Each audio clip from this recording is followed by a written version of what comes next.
bienvenue pour cette nouvelle vidéo, j'espère que vous allez bien, en tout cas moi ça va très bien. Il fait super beau, le beau temps est revenu donc c'est génial.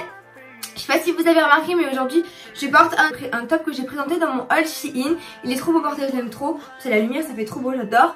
Avec mes nouveaux cheveux, je kiffe.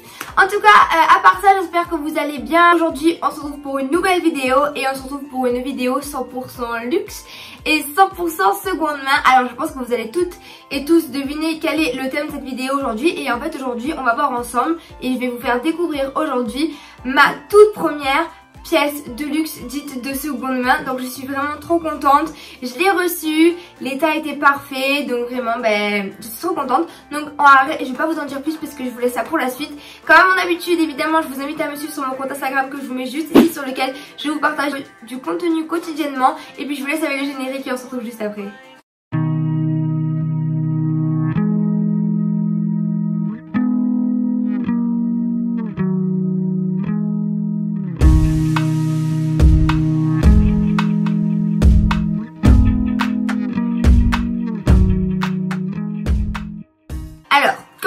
Dans une vidéo précédente où je vous présentais les sites dites de luxe de seconde main que je vous recommande d'utiliser, j'ai moi-même fait des recherches etc. pour essayer d'acquérir un objet dit vintage ou d'occasion de seconde main. Et donc du coup j'avais fait des recherches pour également moi me trouver une pièce de seconde main. Donc ma toute première pièce de seconde main parce que j'en avais jamais eu à part celle-ci que je viens de recevoir. Et je suis vraiment trop contente. Pas trouvé, j'ai vraiment mis au moins une semaine à me décider. En fait, déjà, j'ai préalablement choisi ce que je voulais. Une fois que j'avais mon idée de ce que je voulais, je me suis entêtée parce que je suis assez têtue pour vraiment trouver cette pièce que je voulais, que je voulais. Donc je suis allée sur tous les sites que je vous ai mis en avant et même plus que ça parce que je voulais vraiment pouvoir comparer également le prix auquel le vendeur me le vendait et le prix qu'il y avait sur le marché. Et donc en fait, ce que j'ai fait, c'est que je l'ai acheté sur Vinted. Alors vous allez me dire, Alicia, Vinted, alors je sais, vous inquiétez pas. Premièrement, je vais commencer par vous dire pour vous rassurer. Quand j'ai fait le paiement de mon achat, j'ai également payé, j'ai payé, je crois que c'était 13 € supplémentaires ou 15 € supplémentaires, quelque chose comme ça. Parce qu'en fait, la personne qui l'avait mis en vente avait demandé à Vinted de tout simplement reconnaître que l'article c'est un article de luxe et authentique. Et en fait, pour ça, je crois que c'est nous, acheteurs, qui devons payer cette authentification, si on peut dire ça comme ça. Donc j'ai payé 13 € en plus pour m'assurer que c'était du vrai. Et évidemment en comparant de toute façon bien avant, je savais que c'était du vrai. Avant de vraiment vous montrer la pièce etc, je voulais vous dire que en fait quand vous achetez une pièce, vraiment renseignez-vous, vraiment n'hésitez pas à demander plein de photos parce que moi c'est ce que j'ai fait. Et vraiment vu qu'au départ le vendeur il voulait pas me baisser le prix de ce que j'ai acheté, j'ai failli le dire mais je vais pas vous spoiler. Il voulait pas me baisser le prix tout simplement parce que il avait pas envie. Et au final je comprends. J'ai voulu négocier le prix, pas parce que je fais ça, seulement parce que je pense que sur Vinted ça marche comme ça. Et on fait une offre. Bon au final moi il n'y a pas eu d'offre du tout. C'était le prix proposé à la vente. Et d'un autre côté tant mieux pour lui parce que sa pièce vaut vachement le coup et vaut le prix. Et en fait donc j'ai fait l'analyse du marché et des produits qui restaient encore disponibles en seconde main. Et vraiment tous les autres sites et tous les autres revendeurs de ce produit là le vendaient 2 fois plus cher. Donc au final je me suis dit mais en fait le mien, ce que je vais acheter, cet article là est comme neuf. Il n'y en a plus un seul identique. Donc autant forcer et Alicia même si c'est le prix à mettre tu le mets. Donc alors mon article c'est... Est-ce que vous êtes prêts? J'aimerais savoir si vous avez une idée de ce que c'est. Moi je pense que vous avez votre traité mais je suis pas sûre. Du coup je vous montre. Ok, vous êtes prêts? 1, 2 et 3.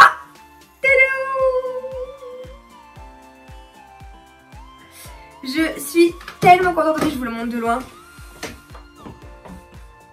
Je suis vraiment trop contente. En fait vraiment depuis que je l'ai, je suis vraiment... Mais vous pouvez pas imaginer à quel point je suis vraiment contente. Mais c'est un truc de fou. Donc voilà, il y a écrit Christian Dior. Mais je pense que vous ne verrez pas dans le bon sens. Que généralement je retourne la caméra, enfin l'écran quand je fais le montage. Donc peut-être que vous le verrez à l'envers. Mais il est vraiment trop beau. Donc en fait c'est un foulard. Et en plus je le voulais absolument parce que je me suis prise d'affection pour ce foulard. Parce qu'en fait ce n'est plus un foulard qui est disponible sur Dior. Non, parce qu'en fait c'est un foulard de soie, donc comme les foulards Hermès. Parce que maintenant ils les font, vous savez, mais en matière du châle Louis Vuitton avec les petits fils qui dépassent. Et je voulais plus ça parce que je trouve que la qualité elle y est pas en fait au final. Je trouve que oui c'est un beau châle mais au final la qualité il s'abîme vite et tout et je trouve qu'on les garde moins bien dans le temps qu'un foulard en soi. Et en fait moi je sais pas si vous le savez mais moi je suis née en 2000, donc je suis du 18 janvier 2000, je suis Capricorne. Et en fait c'est un foulard de l'année 2000. Et regardez, il est comme neuf, je vous promets, il est comme neuf, il a aucune tache, aucun défaut. Je suis vraiment trop contente. Alors le prix, je l'ai payé 200 €. Donc honnêtement, ceux qui sont revendus aujourd'hui par Dior sur leur site, ils sont à 400 € je crois, les petits foulards. Ou sinon il y a les Mitsa. En fait voilà, vous sur chez Dior, il est fond comme ça, donc les nouveaux avec, je crois que c'est plus exactement le même coloris. C'est plus de gris et du bleu un peu plus clair que celui-ci, je crois, si je ne me trompe pas. Je vous le mettrai ici, on pourra comparer. Et en fait, c'est vraiment en soie, le Mitzvah. Et en fait, il n'existe plus en plus grand format. Donc celui-ci, je crois que c'est un 75, si je vous dis pas de bêtises, par 75. Donc c'est un peu plus petit que mon foulard Hermès, mais vraiment de 5 cm ou de 10 cm, rien de flagrant. Je crois que c'est 5 cm, c'est même pas 10 cm. Mais vraiment, je suis trop contente. Il est trop beau. Si jamais ça vous intéresse et que vous voulez peut-être en faire l'acquisition de l'un, j'ai encore des screen écrans d'articles ou même les adresses, et vous savez les adresses IP, des articles mis en vente encore sur Vinted et sur d'autres plateformes d'un foulard vintage, parce que là c'est de la seconde main mais c'est aussi une pièce vintage, donc c'est ma première pièce vintage de ma collection et je suis vraiment trop contente parce qu'il est magnifique. Mais regardez comme il est beau. Oh il est trop beau, je l'aime trop.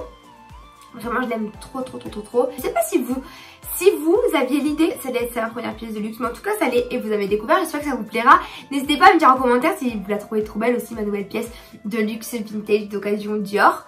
Et qu'est-ce que je voulais vous dire, donc oui, si jamais vous êtes intéressé par un foulard comme ça, il n'y a pas exactement les mêmes parce que je n'ai pas retrouvé deux comme le mien.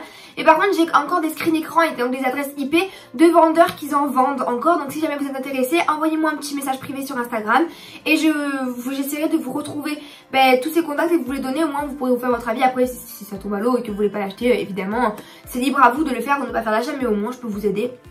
Et j'ai fait plein de recherches, du coup ce sera plus rapide pour vous. Et puis avant de vous laisser avec cette vidéo, je vais vous montrer des idées de comment porter un foulard. Donc ici ça va être un foulard Dior monographe, mais évidemment vous pourrez porter de toutes ces façons possibles un foulard, mais n'importe quel autre foulard, n'importe quelle marque, tout dépend de ce que vous avez vous à la maison. Et donc c'est parti, je vous montre tout ça.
J'espère qu'elle vous aura plu, j'espère que vous aurez aimé découvrir en même temps que moi ma pièce de luxe, donc du coup ma pièce vintage. Donc c'est mon petit foulard d'amour Dior que je suis tellement contente. C'est mon premier foulard Dior, et à part mes accessoires que j'avais, c'est encore un accessoire Dior, mais je trouve que c'est plus précieux encore qu'une paire de boucles d'oreilles ou qu'une paire de lunettes ou que des bracelets. Mais je suis vraiment trop contente en tout cas, j'espère que cette vidéo vous aura plu. Je sais que vous l'aviez vraiment attendu. Évidemment, pour me donner un peu de force, ça me ferait plaisir de lire vos commentaires, de mettre des pouces vers le haut. Évidemment, n'hésitez pas à me partager sur Instagram parce que je repartage tous les comptes qui me partagent en story. Ça me fait vraiment chaud au cœur et ça me fait vraiment plaisir. Avant de vous quitter, je voulais juste vous avertir que j'ai fait un haul Shein hier. Enfin, du coup, ce sera sûrement dans des jours parce que je pense pas que je publierai la vidéo ce soir, mais je la publierai demain. Donc demain, on est mardi. Mais en fait sur Chine, peut-être que vous avez eu un problème et que vous n'arriviez pas à commenter. Alors je ne saurais pas comment vous expliquer, mais YouTube ne faisait que désactiver les commentaires de ma vidéo. J'ai dû 4 fois retourner dans mes réglages et réactiver les commentaires qui étaient de base activés mais qui étaient désactivés, je ne sais pas pourquoi.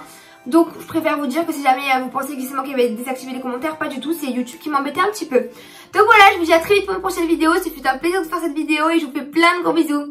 Bisous.